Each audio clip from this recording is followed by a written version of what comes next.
Estamos grabando. Estamos grabando UMCE, grupo de los días jueves. ¿Qué grupo es este? Este es el grupo 2. Dame un segundo. Grupo 2. UMCE, grupo 2, jueves 9 de diciembre. Adjective phrases, adverb phrases, and we're going to provide a summary for the adjective phrases. We have already seen this, but we're going to read it anyway and then trying to figure it out the ways in which we should be doing it. Okay. So defining characteristics of adjectives. Yesterday, I was thinking about the ways in which I could better introduce the idea of words or lexemes in English. And I don't know if you already had this idea that what we are doing is trying to see the way in which this language is working, right? From the ground, right? So at the very beginning, we have words, and then we have phrases, and then we have clauses, and then sentences. So that's why we are reviewing these adjective phrases, right? Well, adjectives, this is Biber, right? One of the grammarians we are reviewing. Defining characteristics of adjectives. He says that adjectives can be defined by following certain characteristics, morphological characteristics, that is to say, whether they can be inflected or not, syntactic characteristics, where are they placed inside of a clause or inside of a phrase. Semantic characteristics. They typically characterize the referent of a nominal expression. We are not paying that much attention to the C letter because it has to do with meaning, and we're not dealing with that idea. We're dealing with syntax. So basically, we're going to refer to the letter A and B, right? Many of the most common adjectives are central adjectives. What does it mean? It means that they share all these characteristics. They share all of these characteristics. If the adjective does not share all of these characteristics, it's labeled as a peripheral adjective. That is to say, if the adjective can't be inflected, or for example, if the adjective cannot be placed in both attributive and predicative positions, they are going to be labeled as peripheral, right? And that's the idea. It's really simple. Therefore, here we have the chart. In this chart, this is a very important chart because here you can see all the characteristics, all the aspects. Yeah, that's the word, aspect. In this chart, you can see all the aspects every adjective must fulfill in order to be labeled as central adjective, right? So on the very first instance is the morphological inflection. Then we have attributive role, predicative role, descriptive meaning, and gradability. Okay, in real life terms means this. So we have the adjective big, right? So my question is, can I put a morpheme into that thing? Can I say bigger, for example? Yes, I can say that. Therefore, plus, okay, it fulfills that aspect. Then could it be attributive? Attributive means that you can find it inside of a noun phrase as a noun phrase element, okay? So can I say big house? Yes, therefore it's attributive, right? Then predicative. Predicative means that the adjective phrase, right, can perform the role of a subject complement. That is to say, if this adjective phrase can be part of the valency pattern. For example, I am big, right? I am big. Subject, I, verb phrase, verb, am, but big is an adjective phrase and is providing information about the subject, therefore is a subject complement. Therefore, it fulfills the role of predicative, right? It has a predicative role. Then we have descriptive meaning. I won't say much about that because I'm not so sure about it. Apparently, there are certain adjectives which can contain more meaning than others. And I'm not so sure about that, right? Because it has to do with semantics. Okay, so let's forget about descriptive. Let's go with gradable. Gradability means whether this adjective can have a adverb pre-modifier in front of that. So for example, can I say very big? Yes, therefore is gradable, right? Let's take a look at beautiful, right? Right. Therefore, okay, we're going to see beautiful. Beautiful has a morphological inflection or not. Can I say beautifuler or beautifuler? No, I can't say that. So it doesn't fulfill the morphological inflection. As it is not fulfilling that, it's a peripheral adjective immediately, like right away. Okay, and that's the idea with all the others, right? So all over again, this chart is a very important chart. Why? Because with this, you can prove whether an adjective is central or peripheral. Central adjectives are the ones which fulfill the whole set of aspects, right? These aspects are inflection, morphological inflection, role, attributive or predicative, descriptive meaning, but we are not paying that attention to that, and gradability, right?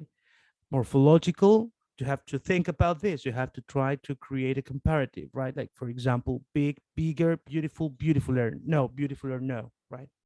Attributive role. Attributive role means the adjective is or can be placed as a modifier inside of a noun phrase. Predicative role means this adjective phrase can play the role of a subject or object complement. Descriptive meaning, we are not going to deal with that because it has to do with semantics. And later, gradability means that this adjective can be pre-modified by a adverb, and that's it.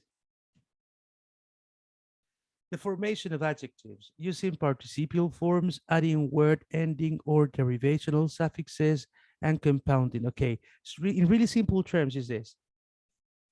Adjectives can be created in different ways, right? Right. Apparently, we're missing one of them because we have adjectives which are just adjectives, like for example, the word big, right? Big. It doesn't come from a noun. It is not a verb. It is not a compound. It's just an adjective, big. But apart from that, you can create adjectives by three different forms. First of all, participial forms. With this, we're going to go back till the very first term of this year when we were reviewing the verb phrase. In that part, we were saying that verb phrases, but verbs, they have four different forms, right? They have the base form, the S form, the ing form, and the ed form. When you say participial forms, you are referring to verbs ending in ing or ed. They can be used as adjectives, right? For example, participial adjectives, both ing and ed participial forms can be used as adjectives. In some other places, they are called gerunds. By affixation, that is to say, I can take the verb, the base form, and then I'm going to mix it, I'm going to combine it, I'm going to add bound morpheme inflectional suffix ing or ed, and because of that affixation, we're going to create an adjective. Both of them can be placed in attributive or predicative syntactic roles. That is to say, those verbs turned into adjectives, you can find them in an attributive role, that is to say, inside of a noun phrase, or as an or in a predicative role, that is to say, as a object or subject complement. However, participial adjectives are usually encountered within attributive context. Yeah, they are more. Yeah, they are more common inside of noun phrases. And here we have the examples. So let's take, for example, common ing participial adjectives: amazing, boring, corresponding, so on. So I won't read them all, right?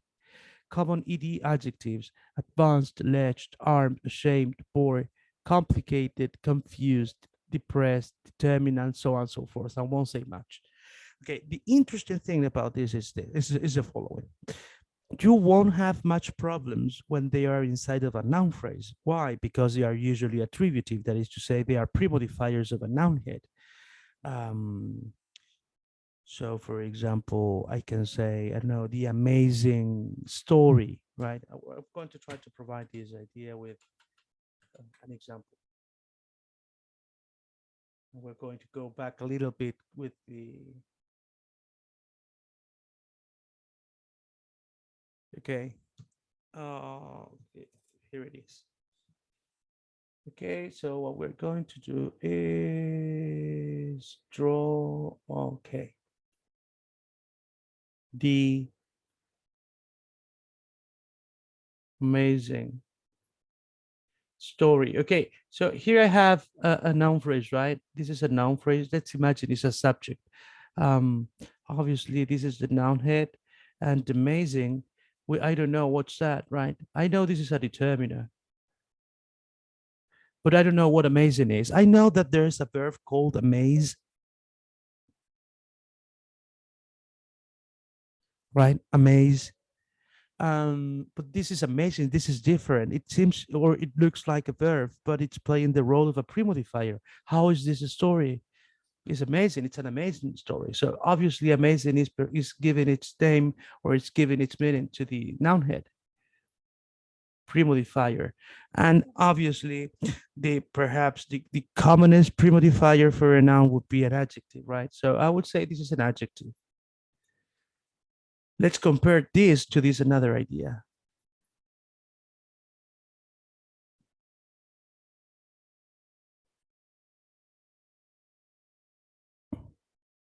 Walking on the street. Okay, this is another noun phrase. The boy walking on the street. We might also imagine this is a subject, but we don't know that. Okay, we know this is a determiner, no problem. This is the noun head. How do I know that? Because I can replace the whole stuff by using a pronoun, he. But then I have walking on the street. So what's that? I already know on the street is a prepositional phrase, right? But walking, what's walking? Is that an adjective or not? So I encourage you to translate. Don't say anybody I said this, but I encourage you to translate. Try to imagine this stuff in Spanish. El niño caminando por la calle, ando, termina en ando. So that would be a participial, right? And it's an action. If you take a look at this is an action and not an adjective. Therefore, what you have is something different. I'm going to do it in another color. What you have over here is something called ing clause. Well, the real name is non-finite ing clause, and it's performing the role of the, we don't know, but let's imagine it's a post modifier. Ing clause, as I said, clause, that is to say, there are phrases inside of it, and walking is my verb phrase. And then on the street is a prepositional phrase. Walking where, on the street is an adverbial of place, right? With a preposition on, and next to that, always a noun phrase complement. The street. Okay, why do I say this? Or why am I giving you this another example? Well, the problem here are the problem here, or the difficulty we're facing, the difficulties we are facing, or difficulty we're facing is the presence of an ing form, right? In the first example, what we have is an adjective, and in the second example, what we have is a verb. But how can I tell? Well, basically because in the very first instance, what you have is a pre-modifier, and in the second one, you have a post-modifier or a complement. But in any case, in the second example, the ing form is right after the noun head, right? Right after the noun head. That's really important. ing clauses, that is to say, non-finite, we're going to, well, I don't know if you remember the idea of tense, right? The idea of tense, that is to say, the grammatical representation of time. Therefore, there are verb phrases or clauses which represent time by the usage of these grammatical instances. Therefore, they are called finite verb phrases. But meanwhile, there are others, and they are called non-finite verb phrases. The walking on the street is a non-finite verb phrase because you can't tell the time that action is taking place. Um, okay, the second one. The first one, amazing, is a premodifier. So this is my summary, really simple and straightforward. If you see in an attributive form, right? If you can find an ing in an attributive role as a premodifier, they are usually, I would say always. I've never seen the other way. I would say always. You will always see an adjective premodifier. That ing form is an adjective premodifier, right? But on the other hand, if you're seeing that ing form after the noun head, what you're seeing is a ing clause, a non-finite ing clause, something totally different. Okay, so be very careful with that. Okay, adjectives with derivational affixes. Okay, so the very first form in which we're going to create adjectives is by creating them big, for example. The second form is by derivation, I would say, is by the presence of these derivational affixes, ing, suffixes, ing and ed, creating participial adjectives. And the third form would be adjectives with derivational affixes. That is to say, we're going to take a lexeme, another word class from another word class, and we're going to add a affix, suffix, usually, always, I would say, suffix, and we're going to turn them into adjectives. And here you have the summary of it. I won't say much about this. Less, if, os, I, and so on and so forth.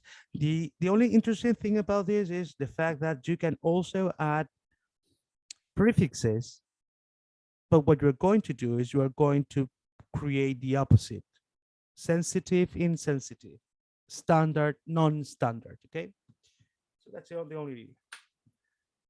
And finally, the last form in which we're going to create adjectives is by compounding. And this is something quite strange for us in Spanish, I think. Grayish blue, full time, and here you have all the different forms. I'm just going to take a look at the reduplicative one, which was a roly-poly goody-goody. And as you can see, they sound in a certain way. Therefore, they are used, and because of that, they are mostly used in speaking, right, in spoken forms instead of any other. And I might imagine, I'm not so sure about this, but I might imagine they are quite old, right? That's it. Okay, in some cases, the individual item in a compound can be derived from another word. Yeah, like for example, in the first example, you have adjective plus adjective, grayish blue, but grayish is already a derivation from another one, right? Gray, right? Nothing to worry about. Some compounds can be analyzed as two words if the hyphen was omitted, like for example, highly sensitive. Yeah, that's also true, but nothing more. Interesting. Adjectival compounds present a compact form of information. Often alternative expressions would require a full clause, usually a relative clause, okay? Thus, an attack that was motivated by racism, right? Racism. An attack that was motivated by racism becomes a racially motivated attack. Ah, okay, got it. So the interesting thing is this: racially motivated attack says the very same as that was motivated by racism, but in fewer words. Therefore, it's fulfilling the idea of the economy of language. Every single language tends to provide as much information as it can by using the less items, right? So a compound adjective is sort of a reduced relative clause. Pregunta de prueba, va de cajón. In a speech before the ballot, Mr. Kovac, whose career includes a stint as an economic advisor to Cuban leader Fidel Castro in the 1960s, said he was in favor of socially oriented market policies. Market policies which are socially oriented. You see that? There's the reduction. One type of compound is more common in conversation, the reduplicative compound, which, okay, we already said this. These compounds are different from the other compounds because the two parts rarely occur separately. Yeah, I would say wishy-washy, roly-poly, even though they seem to be compound because of their usage. I would say they are in the process of becoming just one single word. They also usually play with sounds which make them more suited to conversation. Summary. Adjectives have certain typical characteristics in their form, meaning, and use. Central adjectives share all these characteristics. Peripheral adjectives vary in the extent to which they share the characteristics. Adjectives have two major functions, attributive and predicative. New adjectives can be formed in three ways: the use of participial forms, the use of derivational suffixes, and compounding. That's it.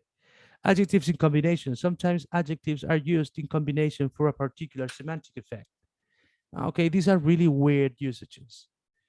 Repeated comparative adjectives, ever increasing degree. So if I say slighter and slighter is slighter, but it's growing, right? Rarer and rarer, the same idea. But perhaps the best example is number 3. See the branches get smaller and smaller and smaller. What you're saying is getting smaller, like in a progression. Some adjectives make comparatives with more than er ending, and in this case, the structures repeat the more. Okay, interesting. If you're using this repeated comparative adjective with one syllable or short adjectives, you're going to repeat the whole adjective, right? Smaller and smaller and smaller. But if you are using this with long adjectives, what you are going to repeat is the adverb more, more and more popular. Careful. Adjectives, intensifiers, good and nice. Okay, these are adverbs, premodifiers, good and nice. Adjectives are conjoined, that is to say, they are put together with the intensifier good or nice in order to intensify the meaning of the adjective. Good and sorry means very sorry. In contrast, similar sequences with attributive position do not intensify the meaning of the second adjective. Rather, the first adjective retained its meaning. There are many good and prosperous people here. Okay, so what we're saying is this. When I use good plus good and then an adjective, I'm saying very this, right? I intensify the meaning. But what happens if I have two adjectives? In this case, they are many good and prosperous people. Okay, in this case, it is not working. Why? Because we're referring to something different. The explanation says similar sequences with an attributive position do not intensify the meaning. Is this an attributive position? There are many good and prosperous people here. Yeah, this is an attributive position. I'm going to do it.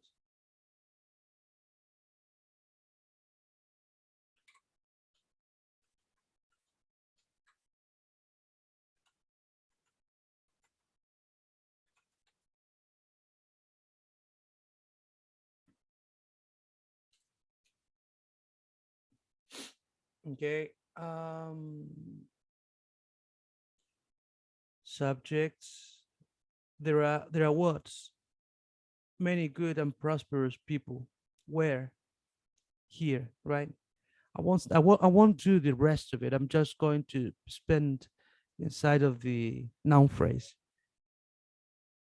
There are what? This. Many is a determiner, pre-modifier. We're talking about people, right? And then I have good people, right? Therefore, pre-modifier. This is a coordinating conjunction. And this is prosperous, another adjective pre-modifier. Okay.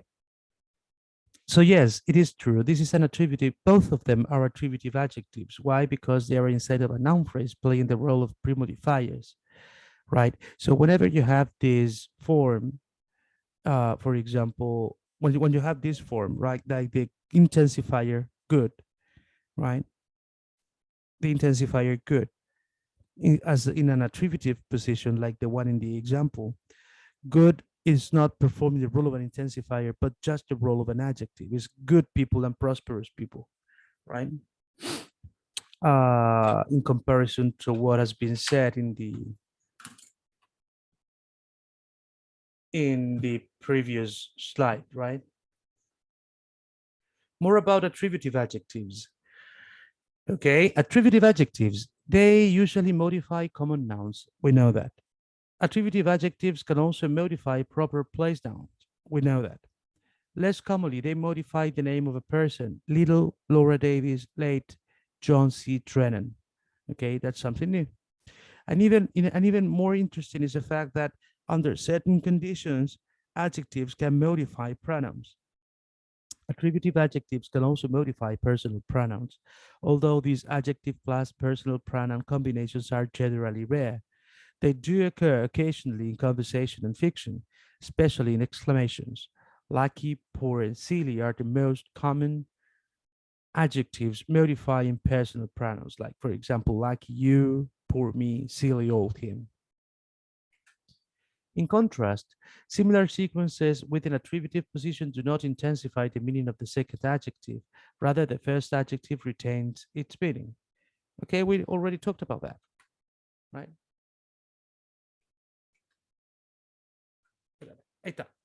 More about predicative adjectives. Predicative adjectives, okay, these are adjectives playing the role as complements in the valency pattern. Subject predicatives, please be very careful. This is Biver, and Biver changes these labels, right? We are following, if you want to know, we are following other authors labels, I would say. So we're following quirks labels, right? So whenever you read subject predicative, what you're reading is subject complement. Then when you're reading object predicative, you're reading object complement. A, subject predicatives complement a copular verb. Okay, so what's a copular verb? A copular verb is a very special type of verb, right, which allows the presence of a complement right after it, right? These copular verbs are also called linking verbs. Please write that down. Copular verbs are also called linking verbs, and perhaps the most well-known copular verb or linking verb is the verb to be. Write that down. So the verb to be is the most famous copular verb. That is to say, every single time that you're seeing the verb to be, like for example, I am, the following stuff is going to be a subject complement, like in 99% of the time.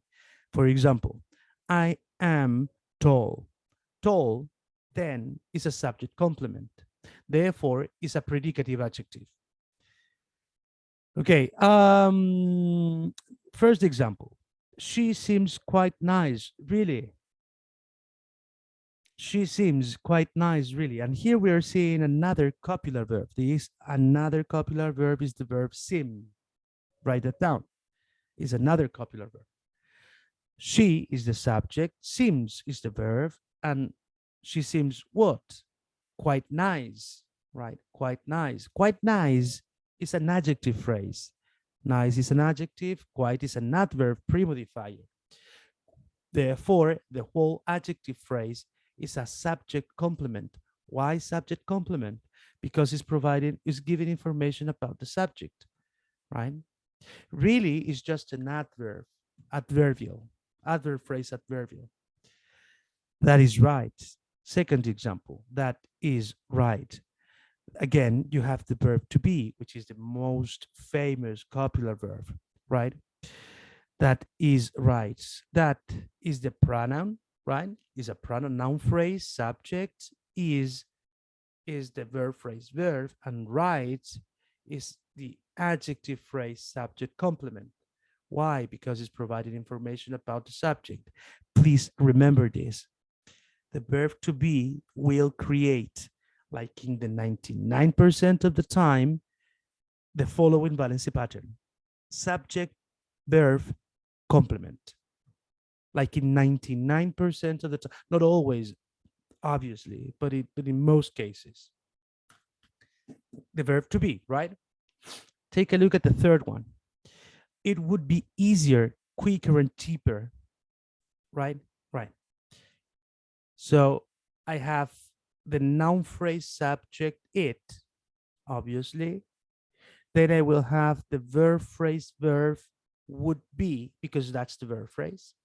And then I would have the adjective phrase subject complement, easier, quicker, and cheaper, right? I have to explain two things about this. The very first of them is the fact that the verb to be is a copular verb. I said this like 100 times so far. What I'm going to add is the following. It does not matter the form, right? Would be is different from is. We know that. Would be is a complex verb phrase. Meanwhile, is a simple verb phrase. Would be, you have a modal verb, would, and then you have be, right, in the base form, right? It doesn't matter the form of the verb to be. The only thing you need is that the verb to be is the main verb, the verb head.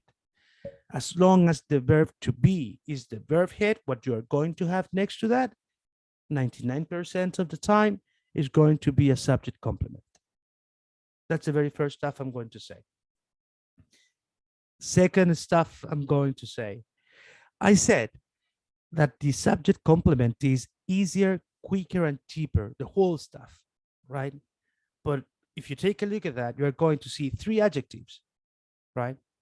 So how many heads am I going to have, right? In this example, you're going to have 3 heads. I'm going to do it. Oh, easier, quicker, and cheaper. Just give me a second.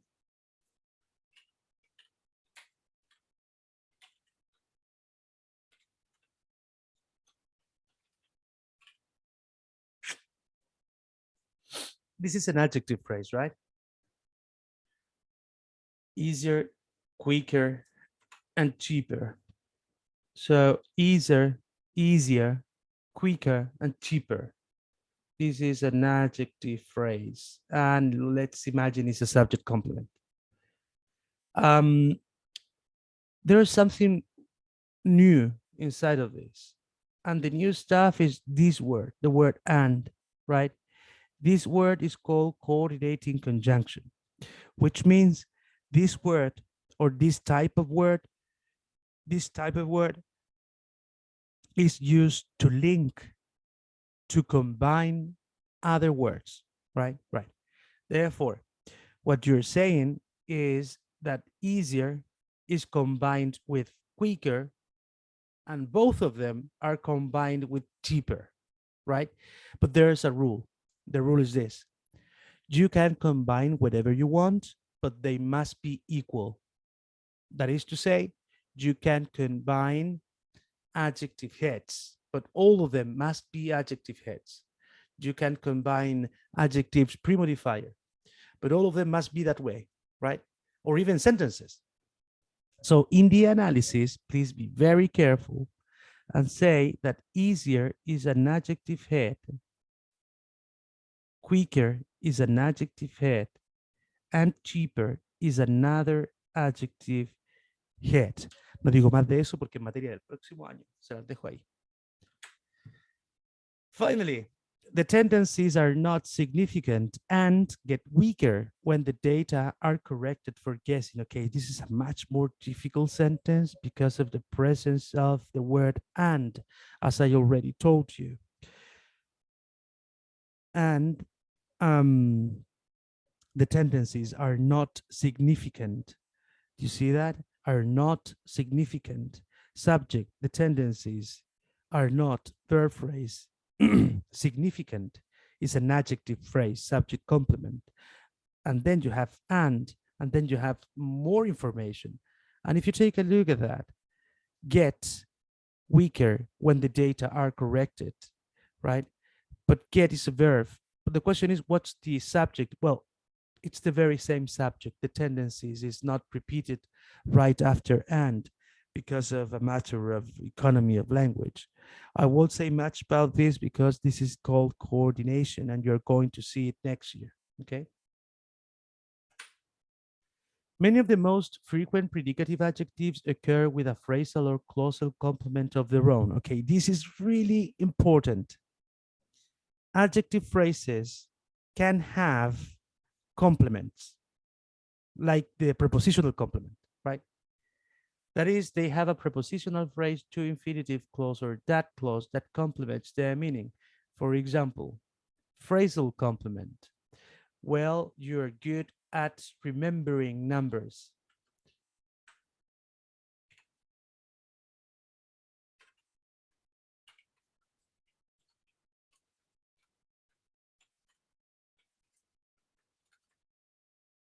No está fácil. Well, you're good at remembering numbers. It's not easy. Well, you are good at remembering numbers till the very end. And then inside of that, you have a prepositional phrase complement. Crap. No, wait. I'm going to do it. Yeah, in green. Green. Thank you. This prepositional phrase has this complement, remembering numbers. Is this a noun phrase or not? It is not a noun phrase. This is a clause. And inside of that, you have two phrases. We're going to review it, okay?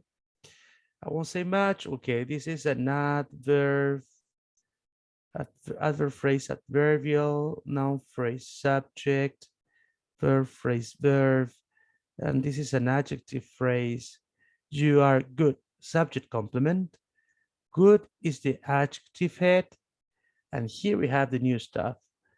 This whole stuff is a prepositional phrase complement. You can't erase it. Inside of it, I have the preposition at. And next to that, I have remembering numbers. Remembering numbers is a clause.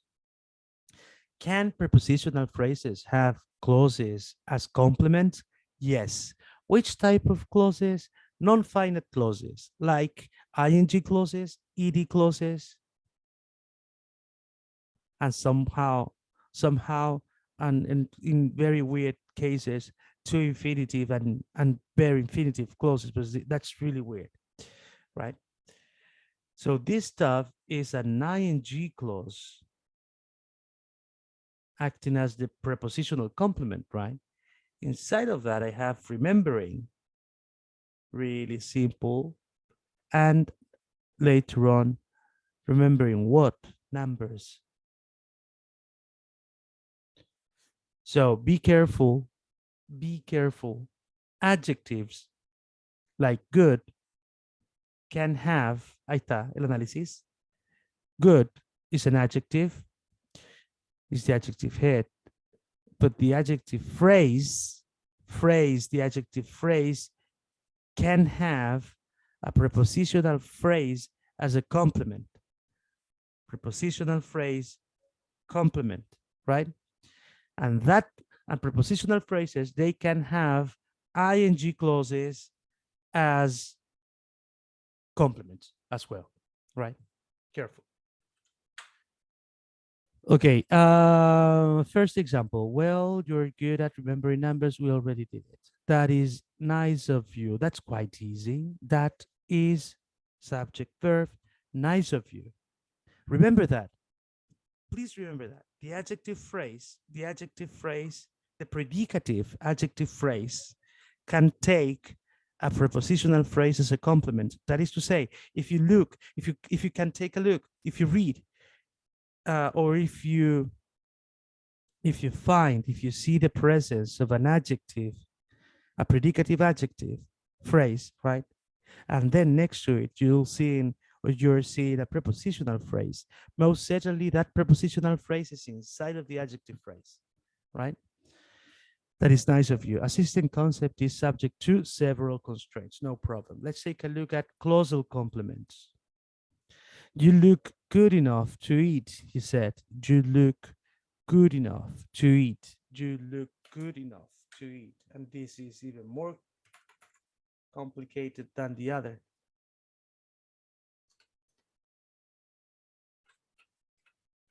You look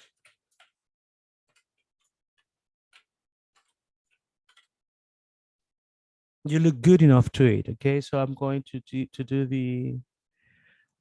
do the parenthesis stuff at the very beginning, and then I'm going to put numbers, right? Like names, noun phrase, subject, phrase, verb. You won't change that.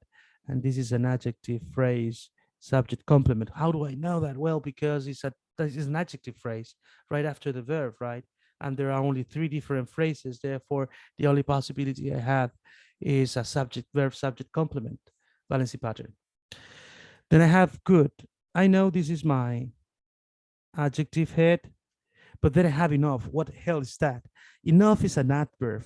Yeah, but adverbs, when they modify adjectives, they tend to go at the very beginning, right, as pre-modifiers. Yes, that is true, but not always. Enough is the exception of that. Enough is usually as a post modifier inside of an adjective phrase.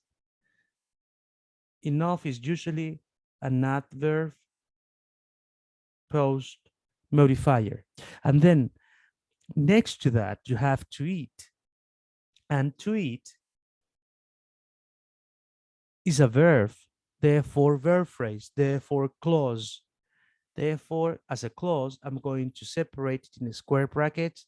Then I'm going to provide the round brackets for the phrase. Then I'm going to take an arrow just below that to say its name. And the name is to infinitive clause. Why do I call it that way? Well, because that's the form of the verb, right? It's a to infinitive. I'm playing the role of what? Of a complement. A complement of what? Of that adjective, right? And inside of this, I have a verb phrase verb to eat with a verb head to eat. Okay. Clauses. And here I have something more interesting. I'm sure. I'm sure that the warm affinities between you and me, something like that. Okay. The warm affinities. I am sure the warm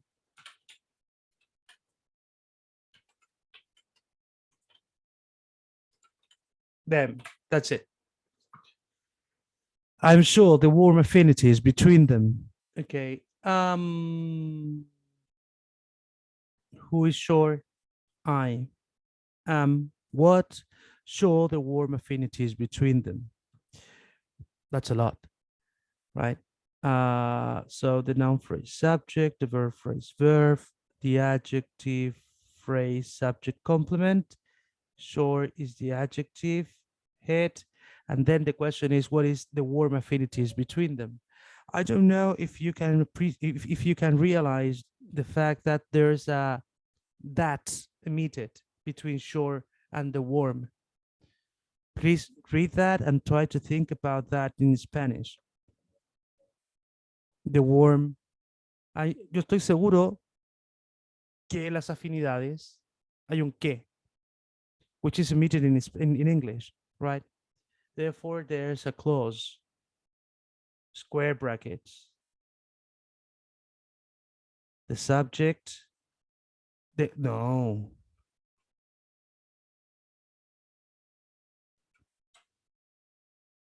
The warm affinities between them. Y aquí, chiquillos, hay un error mío.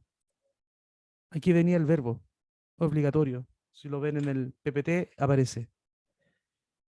Ahí está, arise. Yo no lo escribí todo, ¿sí? Para que tengan cuidado que era una oración, una cláusula completa. Solo me interesa la primera parte para que vean el nombre.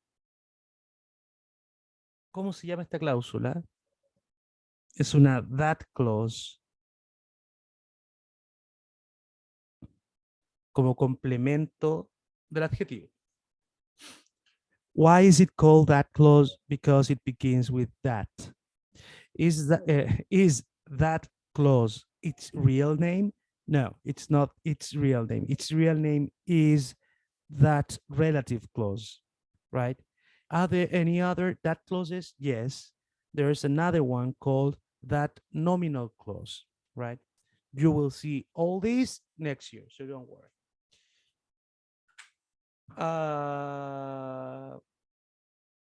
Okay, in general, English does not allow adjectives with prepositional or clausal complements to occur in attributive position. Okay, so all this stuff we're saying, that is to say, these very big adjective phrases, they don't tend to occur inside of a noun phrase. They are usually um, as object complements, okay? As subject complements. Object complements. Object complements occur with complex transitive verbs. I won't say much about that. Following the direct object, right? Yeah, we know that. Rather than characterizing the subject, they characterize the object. That is why they are called object complements. For example, I said that you have got all your priorities wrong, right? So wrong is the adjective and it's giving information about priorities, right? I had it right the first time, didn't I? I had it how? Right. When? The first time, right? What do I had? I had it. It, that's the object. How do I had it? Right. Therefore, right is the adjective, is the object complement of it. And the very same idea with all the rest. Other syntactic roles of adjectives. Adjectives as post modifiers, common after compound indefinite pronouns as head. Okay, a compound indefinite pronoun is a pronoun, obviously, created by the compounding of two other words. Quite obviously, that's why it's called compound, right? But they are not referring to anybody concrete, like in a very specific terms. Therefore, the compound indefinite pronouns are anybody, nobody, everybody, anyone, everyone. It's a shame if you haven't got anyone musical here. I don't know if you take a look at anyone, right? It is a shame if you haven't got anyone musical here. If you haven't got what? Anyone musical here. Anyone musical where? Here. Anyone musical is an adjective, anyone musical is a noun phrase.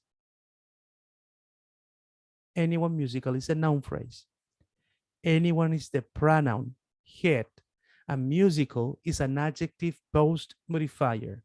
How can I do it? I can do it because I am modifying a compound indefinite pronoun. There's a match. Write it down because it's obviously one of the questions for your coming test. Adjectives as noun phrases. In this role, they can be modified by adverbs. I think the contrast between the very rich and the very poor in this country is disgusting.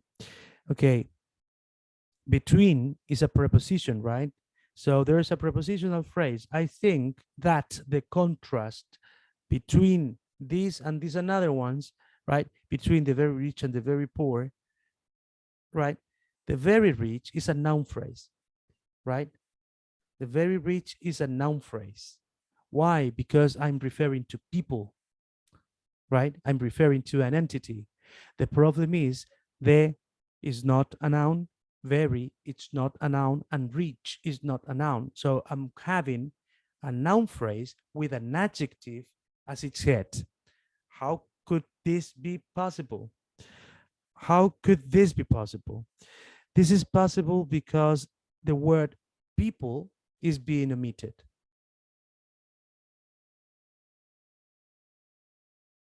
Right? And because of that, you have the adjective.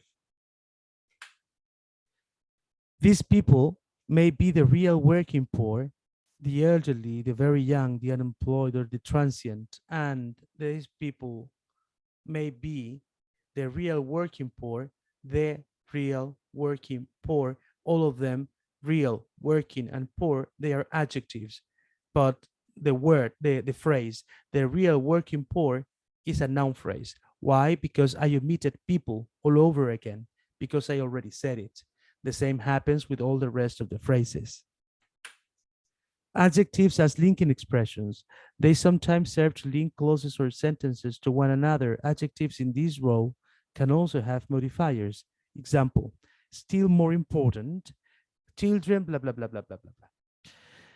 The adjective phrase, still more important, is being used so as to link children who blah, blah, blah, blah, blah with the previous idea, right? That's it. Adjectives as free modifiers.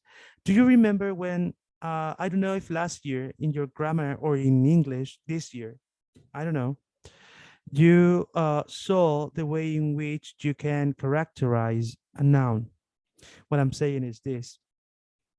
I can characterize a noun, that is to say, I can put adjectives in order to modify a noun, but how many of them? I can put 8 of them in a row, 8, and there's an order, right? Like handmade, color, shape, nationality, and stuff, right?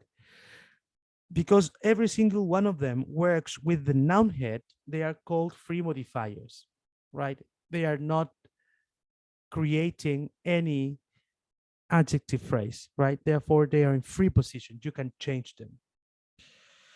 Then adjectives as exclamations are all these adjectives teachers, they tend to yell at their students, right? Great, brilliant, excellent, bloody, whatever, right? And this is my summary. Major points in grammar B. Adjectives can have 2 different kinds of meaning. They can be descriptors or classifiers. We're not saying anything about that because that has to do with meaning. Adjectives are sometimes combined in interesting ways. Repetition of a comparative adjective shows increasing intensity, smaller and smaller. Combination with good or nice, good and or nice and intensifies the meaning. Attributive adjectives occur mainly before common nouns, yes, but they can also occur before proper and personal nouns. Yeah, but that's bullshit. I mean, attributive adjectives, they occur in front of nouns. The frequency and use of attributive adjectives vary greatly between conversation and academic prose. Yeah, that's true, but we don't care about that. Predicative adjectives can function as subject complements or object complements. Yeah, that's true. Only a few adjectives are common in both predicative and attributive positions. Adjectives have 5 syntactic roles. That's really important for your coming test. So there are attributive and predicative roles. They can be postposed modifiers, common, compound, indefinite pronouns. They can be noun phrase heads if you erase the noun head because you already expressed that in previous parts of the very same sentence. They can be linking expressions if you use the adjective phrase as an adverbial in order to link or combine the coming sentence with a previous one. As an exclamation, the things teachers say to their students, and free modifier if they are not performing any other role. Like, for example, handmade grayish Italian box, right? Those are free modifiers. And that's it. Any doubt?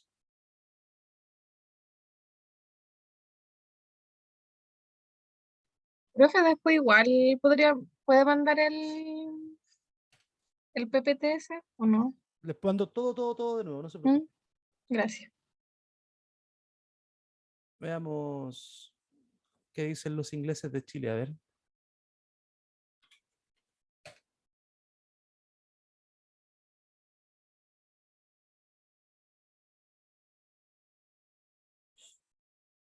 Ah, cacha tú.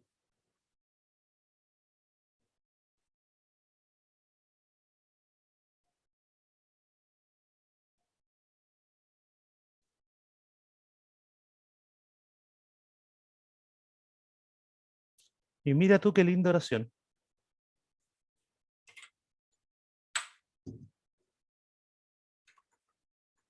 pero no herir las susceptibilidades de nadie, ¿eh? Todo esto es solo para saber qué pensaban los ingleses de Chile.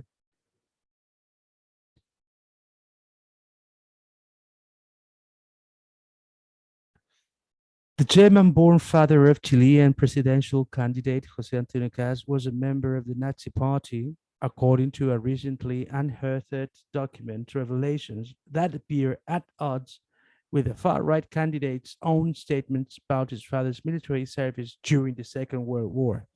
Todo eso, chiquillos, lo escribe en su cuaderno, hace un análisis y lo revisamos 10 para las 4. Profe, ¿qué teníamos que hacer con ¿cómo se llama esta cuestión? Pero lo que está en candidates y father, no me acuerdo el nombre. Eso se llaman genitive phrases. Ya. Eso están adentro de una noun phrase. Ah, ya, ya. Ya, ya, pues. Eso, Gracias. 10 para las 4.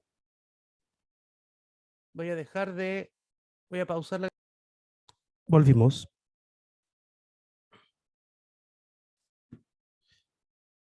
So, okay, so the idea is trying to provide a syntactic analysis for this, and it's a really, really, really big sentence. So what we're going to do is trying to break it. The German-born father of Chilean presidential candidate José Antonio Cast was, who was the German-born father of, okay. So what we're going to do is, I'm going to take this. Okay. The German-born father of Chilean presidential candidate José Antonio Cast was a member of the Nazi Party. According to a recently unearthed document, revelations that appear document. It seems that that hyphen is separating sentences or not.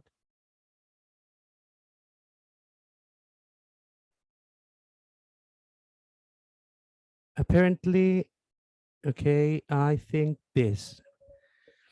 I think he was a member of the Nazi Party. That seems quite easy. He was, right? So this wall stuff is a noun phrase subject, really big one.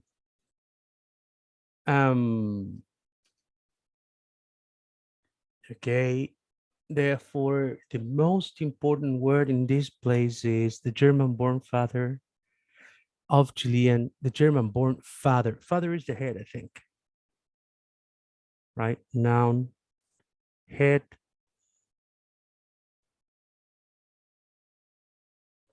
German-born. Okay, so what we have there is an adjective, is a compound adjective, German-born, is an adjective verb compound, right? German and born is a verb. It's a participle, ed2, with just one single lexeme. Attributive, the German-born father of. Okay, so here we have a prepositional phrase, right? This whole stuff is a prepositional phrase. Is this obligatory or optional?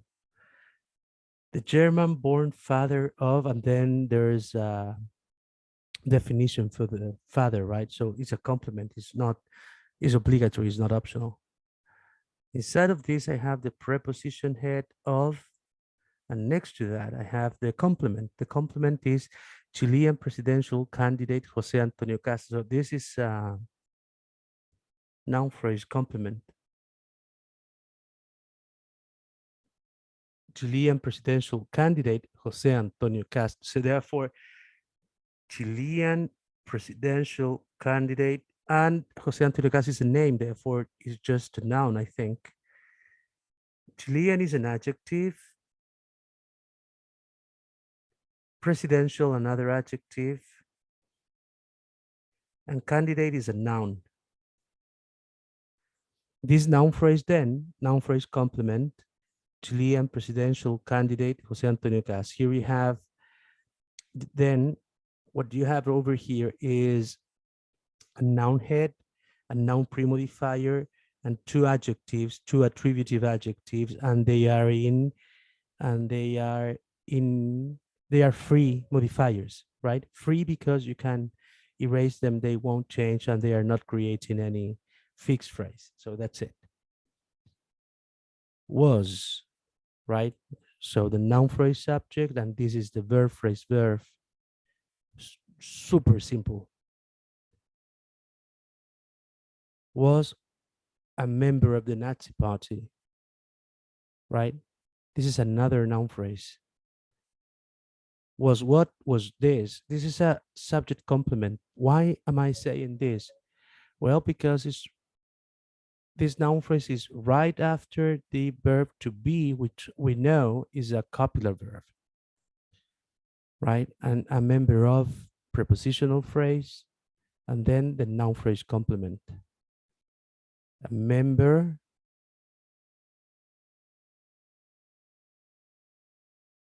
and here we have the the prepositional phrase, obligatory or optional, is a member of the Nazi party. Yeah, it's important. Complement. And the preposition, head, and then the Nazi party. This is a noun phrase, complement. The question is, the Nazi party is a name or not? Is this a name or not? I think Nazi party is a name, but D is a determiner. So determiner pre and Nazi party, I will assume is just one single thing. Then we have according to. I believe according to is a preposition, but I'm not sure. Let's review that.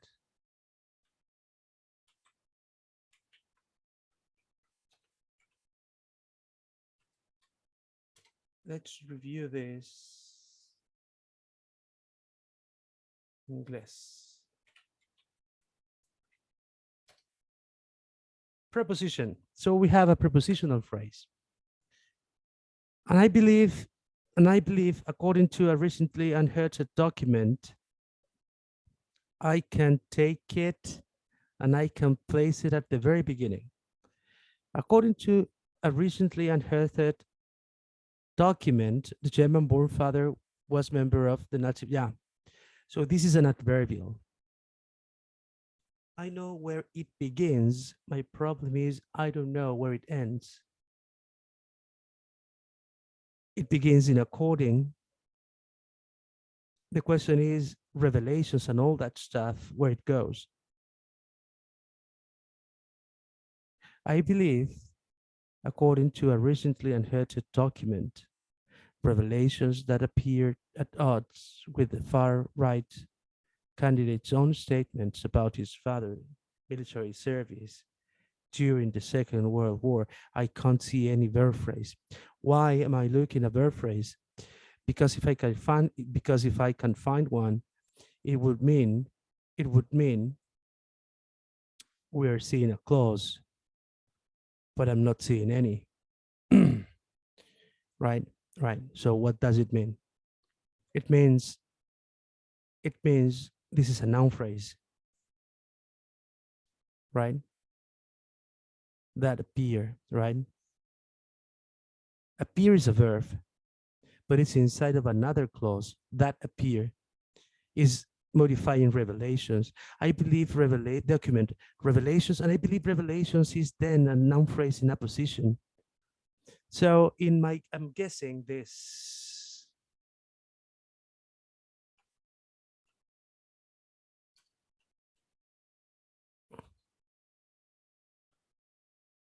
This is my guess. It goes till the very end. According to this, a recently unearthed document, and here we have a noun phrase till the very end, revelations, and here we have a that clause. That's a subordinating conjunction, appear at odds with the far right candidate's own statement about his father's military service during the Second World War. And this is a really long prepositional phrase. This is the noun phrase complement. The far right candidates own statements. Okay, this is a genitive phrase. I know it ends right here.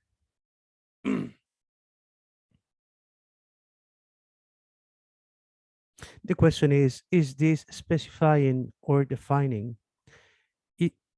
The question is this answering whose or what kind of? Whose statement? Yeah, whose the far right candidates? Yeah, so if it is whose, then is playing the role of a determiner. Own statements about, and here we have another prepositional phrase. Noun phrase complement. His father's military service. What kind of military service or whose military service? Whose, all over again, this is a determiner. Service during the Second World War, and this is another prepositional phrase. Noun phrase complement. It's really difficult. Okay, time's up. Nos juntamos el lunes. La tarea es hacer esto. Nos juntamos el lunes. Vamos a volver a leer lo de adverb phrases, que es muy poquito, y luego mucho análisis. ¿Alguna duda, chiquillos, de lo que hay que hacer? No, profe. Ya. Entonces nos juntamos el lunes. Que estén todos súper bien. Les subo esto en cuanto se rendere. Chaito. Chao, profe, que Ya, esté bien. profe, Que estén gracias. bien. cuídese. Chao, chao.